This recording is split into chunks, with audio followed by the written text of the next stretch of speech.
Good morning, I'm Vimala, and today is June 23rd. This month has flown by.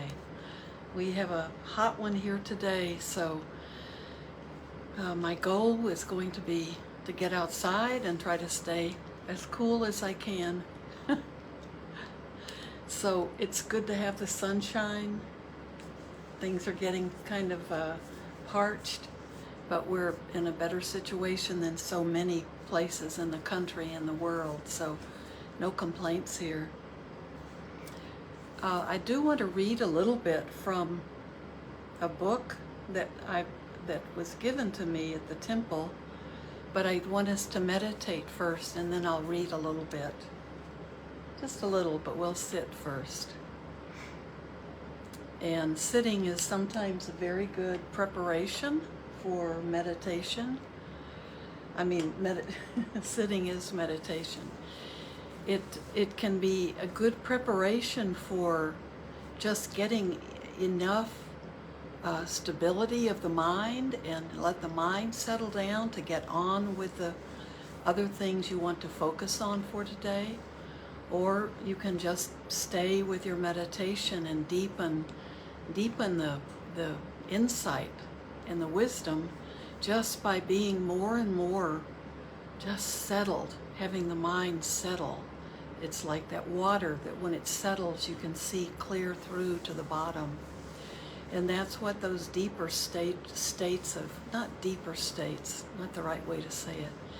As our mind becomes more and more stable and more clear,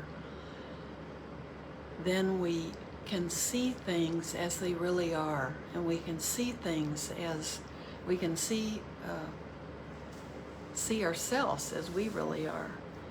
And it brings a lot of insight and wisdom together to produce more beautiful qualities in life and more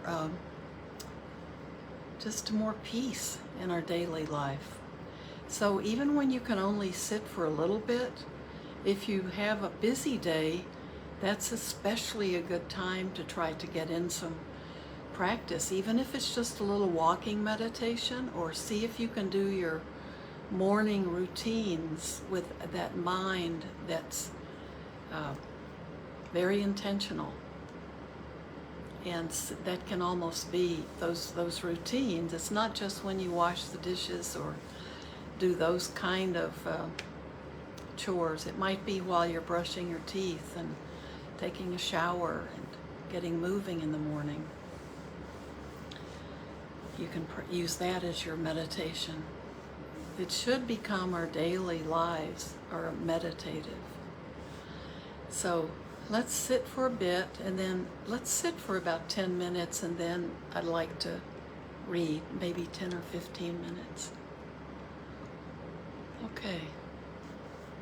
So be in a comfortable position, but as comfortable as your position is, you want to be sure you lift up your spine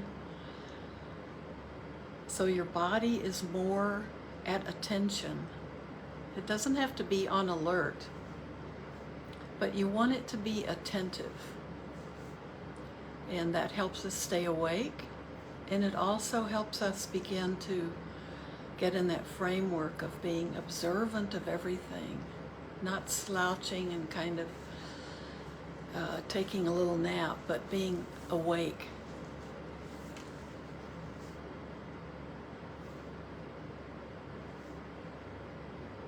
Then just observe the body breathing.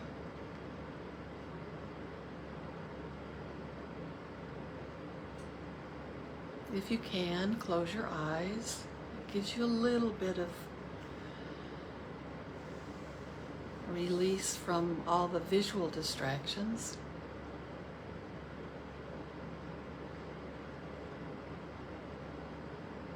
Be aware of the body breathing.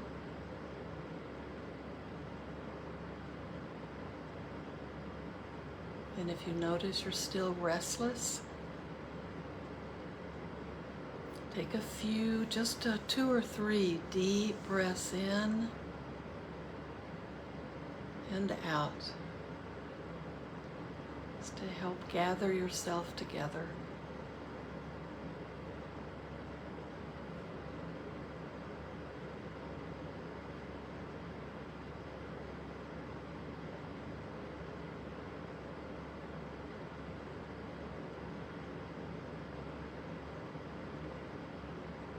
Then let your body go back to just the natural breath.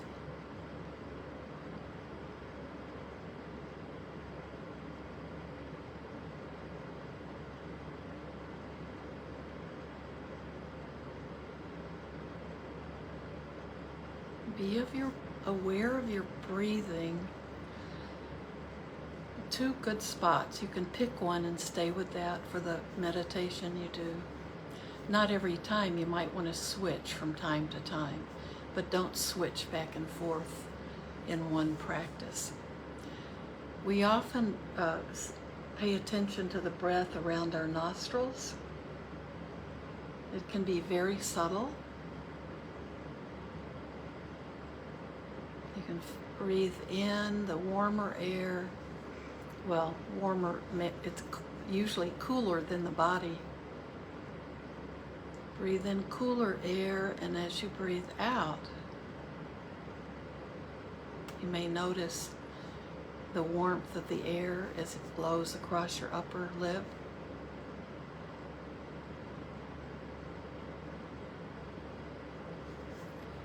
Or, I think it's really good also you can, when you're doing this meditation, if you like, you can even put your hands on your belly. Or if your hands are in a other position on your lap or on your upper legs that you prefer, you can just be aware of the belly. Breathing in, you feel the belly push out. Exhaling, it contracts. That's a very good grounding breath. A breath to be aware of.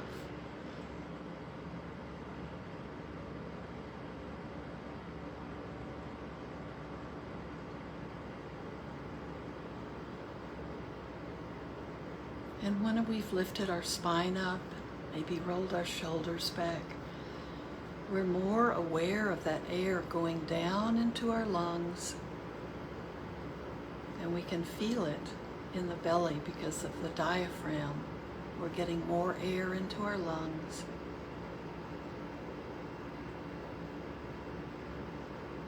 This is very healthy. Sometimes when we're afraid or we're anxious, we only feel the breath up in the top of our chest. And it's probably not going much further. It's not getting down into the lungs.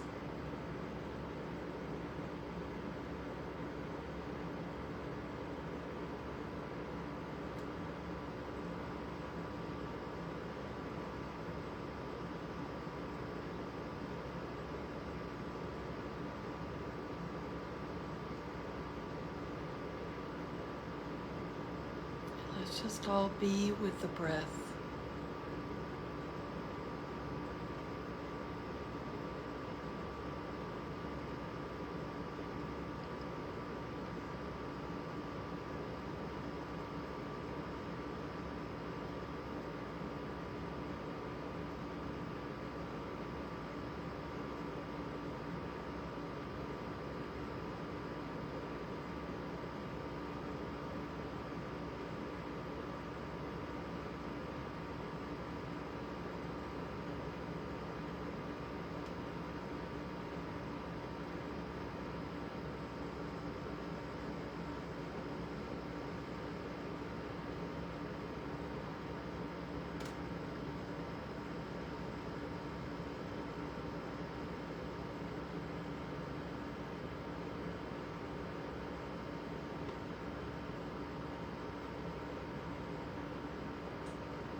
just relax into the breath.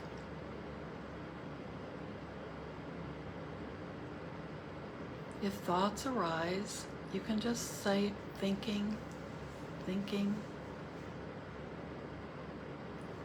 or just allow that breath to rise. Don't push it down, don't exert any force on it to make it go away. Just allow it to rise and then pass away because you're not focusing on it. You can just come back to your breath.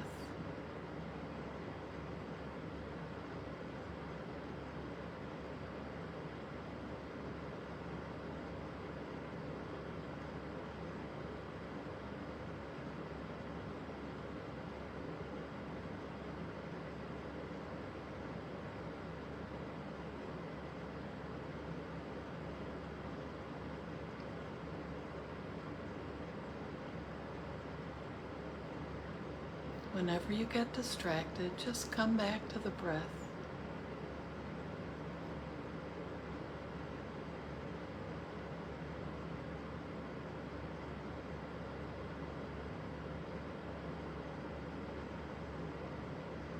Now allow yourself to be aware of whatever is rising up in the body.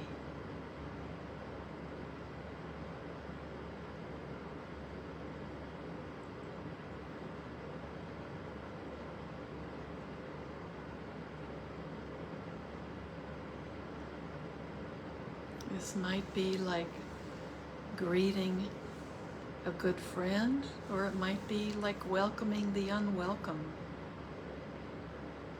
Whatever arises.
Feel connected to yourself. Be with yourself.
Now, as we end this short practice, let's send merit.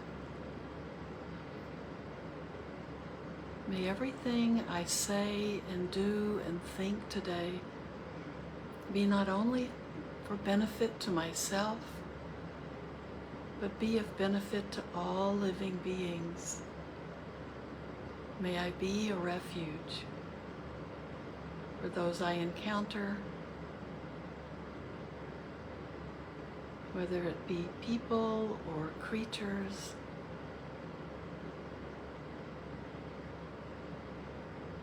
let my words, my thoughts, and my actions be of benefit and be a refuge.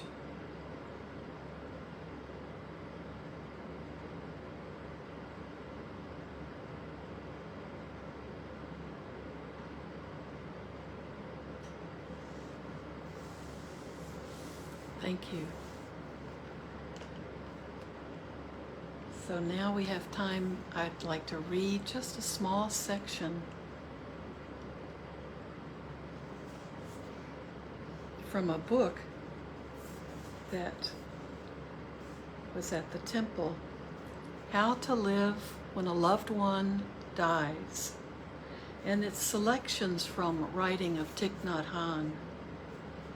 How to Live When a Loved One Dies. And I found, at first I thought, I'm just going to read a little bit from the first of this book just to tell you about it. It's beautiful, short pieces. But what I realized when I was reading just the first part was this is very much also, you may not be grieving for a lost one. Many of us are. But there may be strong emotions you're dealing with. And I realized right away there was a lot of this advice is very good for working with strong emotions, painful feelings, any of those kind of emotional states that can just wash over you sometimes. There's this post-pandemic, or maybe it's not post at all, feeling that a lot of us are experiencing. I know I am. So I want to read a little bit. Some of it's just beautiful. Some of it may speak to you in terms of what you're going through, but I'm just going to do a short reading. It may be all I ever do from this book with this group.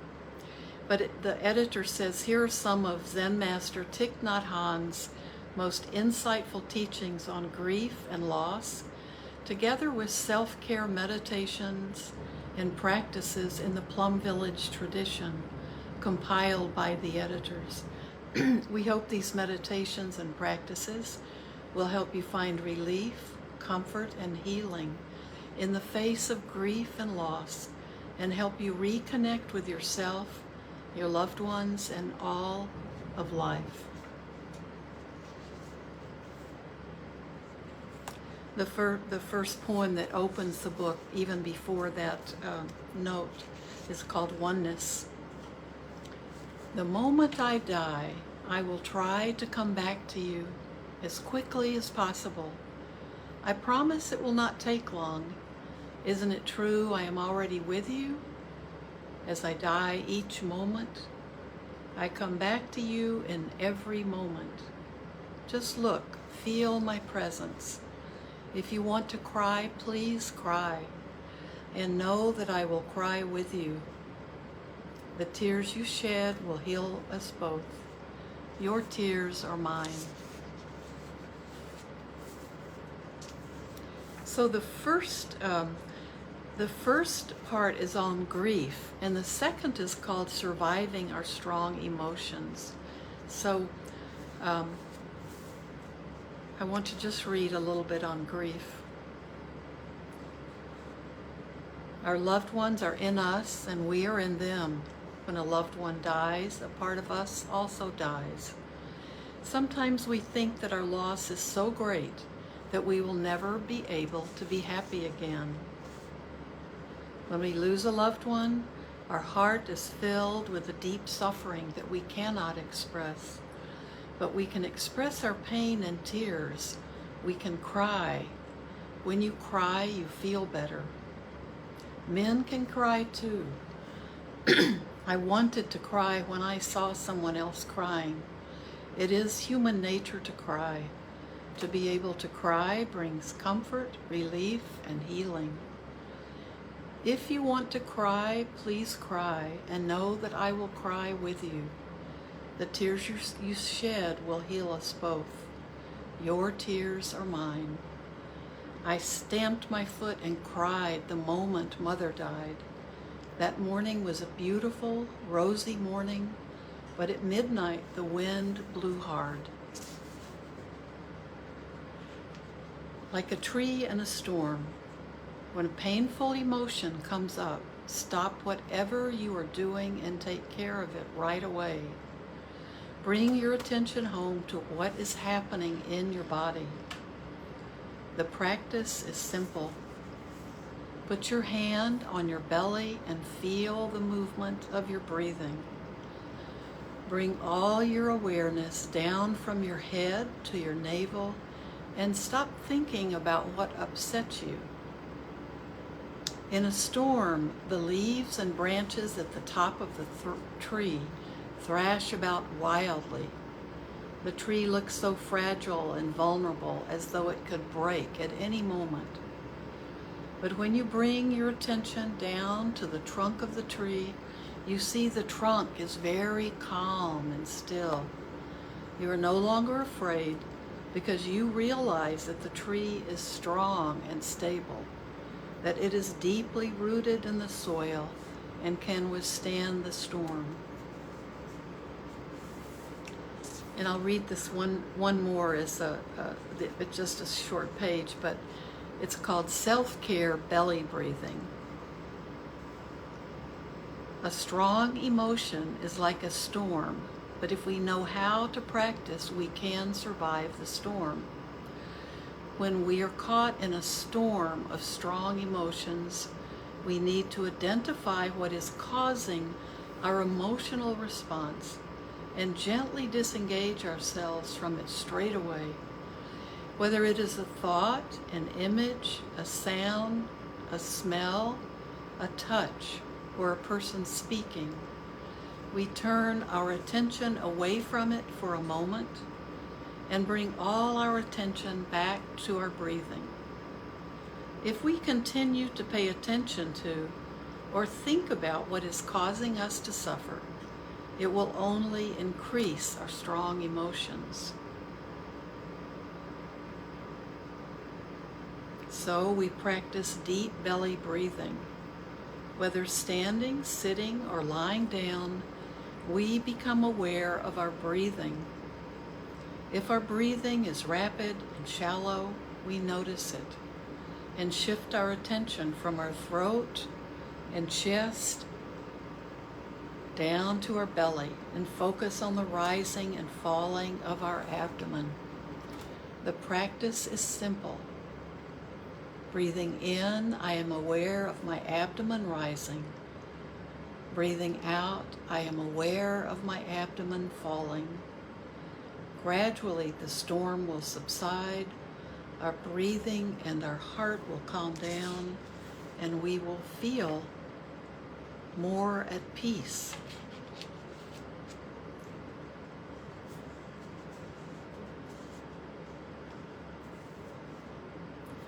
And I have to read one more page because this was very profound for me. This just first part that I'm reading to you, and that I'll finish with right now. I actually had worked with this and had some, doing what he said, had some really deeper realizations that have stayed with me. You know, I let go of what. I'll read this. Listen to yourself. When you are suffering greatly, if you have suffered a profound loss, you need people who are able to just sit and listen to you with compassion. But what is even more important is that we can listen to ourselves with compassion. To do this, we need to learn the art of deep listening. We stop whatever we're doing and come home to ourselves. We look deeply to recognize and name our suffering and embrace it tenderly. Listening deeply to our own suffering is an act of self-compassion. I'm going to stop there. But this was very powerful for me because I had one of those waves of emotion come over me. And I did exactly what he's talking about. I just sat down. I sat down and just focused totally on the breathing, the belly breathing. No thoughts, just that. But what happened to me in not very long at all, I had a deeper, just a thought that went up into my head that really allowed me to see something very clearly. I could just see what some of that difficult emotion was and see it more clearly. It wasn't just the grief of loss. It was bigger than that, and I was able from that to have more insight into myself than anything else would have done it for. So it was just allowing myself to sit and do the breathing the way he said, just surrender to that moment, that emotion, but get away from what I thought were the details, what I thought the emotion was about, and just be with the breath. And what rose up for me was something much more profound. And maybe I'll talk about that someday, but today's not that day. So I hope you have a beautiful day, and you can have a beautiful day and have deep emotions, strong emotions at work. And if you can, take time to sit and breathe through those. Honor yourself with that kind of, it is self-compassion. And that's a very important topic these days. So thank you so much for being such a big part of my practice and allowing me to share this with you. And I'll be with you tomorrow.